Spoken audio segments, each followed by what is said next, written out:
നോക്കൂ സഹോദരി, കുട്ടി ഇങ്ങനെ കരഞ്ഞു കഴിഞ്ഞാൽ ഇതിന് പരിഹാരം ഉണ്ടാവുമോ? നമുക്ക് ആ ബിനുവിനെ തല്ലണ്ടേ? തല്ലണമെങ്കിൽ ആശാനോട് ഫുൾ ഡീറ്റെയിൽസ് പറയണം.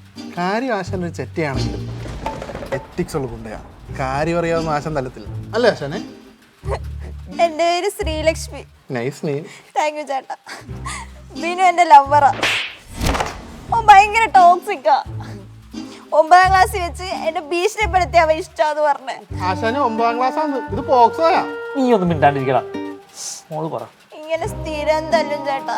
അവസാനം ഞാൻ ബ്രേക്കപ്പ് പറഞ്ഞു. എന്നിട്ട് ഇപ്പൊ ഭീഷണിപ്പെടുത്തുകയും ചെയ്യും, തല്ലുകയും ചെയ്യും. മോക്ക് ഇത് വീട്ടിൽ പറഞ്ഞൂടെ? വീട്ടിലാരുമില്ല. അനാഥയാണോ? അല്ല, അച്ഛൻ ഗൾഫില, ചേട്ടന്മാരും ഇല്ല. ചേട്ടാ പ്ലീസ് ചേട്ടാ, അവനിട്ട് 2 കൊടുക്കണം നമുക്ക്. മോക്കെന്ന് ഇത് പോലീസ് പറഞ്ഞൂടെ? ആശാന് മോളി എന്നെ ഒന്ന് പിടിച്ച് ഇത് കൊണ്ട് കളിച്ചു. പോലീസ് സ്റ്റേഷനിൽ പറഞ്ഞു കേട്ട് ഇവളുടെ കേസ് ഒത്തുമ്പാക്കാൻ നിങ്ങളാരും വാർഡും പറഞ്ഞില്ല. മര്യാദക്കാക്കി ഇതിൻ്റെ കേസൊന്ന് സോൾവ് ആക്കി കൊടുക്കുന്നത്. നിനക്കറിയത്തില്ല, ഞാൻ പെണ്ണ് ദിവസം നോക്കത്തില്ല. പെണ്ണ് കേസ് നിങ്ങളുടെ പെങ്ങളെ പെണ്ണല്ലേ, എങ്ങനെയും ഒന്നും സോൾവ് ചെയ്യണം. നിങ്ങൾ ആ കൊച്ചിൻ്റെ മുഖത്തോടെ നോക്കില്ലേ, അല്ലെങ്കിൽ ഒരു 10,000 രൂപ വേണ്ടി വരും. 10,000? ഞാൻ ഇവളുടെ അഡ്വാൻസ് വാങ്ങിച്ചാൽ അത് ഈ മെട്രോന് ഫുഡൊക്കെ കൊടുക്കണ്ടേ, പിന്നെ ഈ ലൈറ്റൊക്കെ ഇട്ട് ഇങ്ങനെ നിൽക്കുന്നതിന് വാടക കൊടുക്കണ്ടേ. ഓണർ കൊങ്ങിട്ട് വിളിച്ച് എങ്ങനെയാലും സോൾവ് ആക്കി.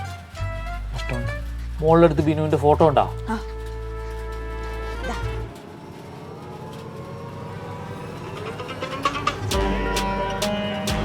ചേട്ടാ തീർച്ചയായിട്ടും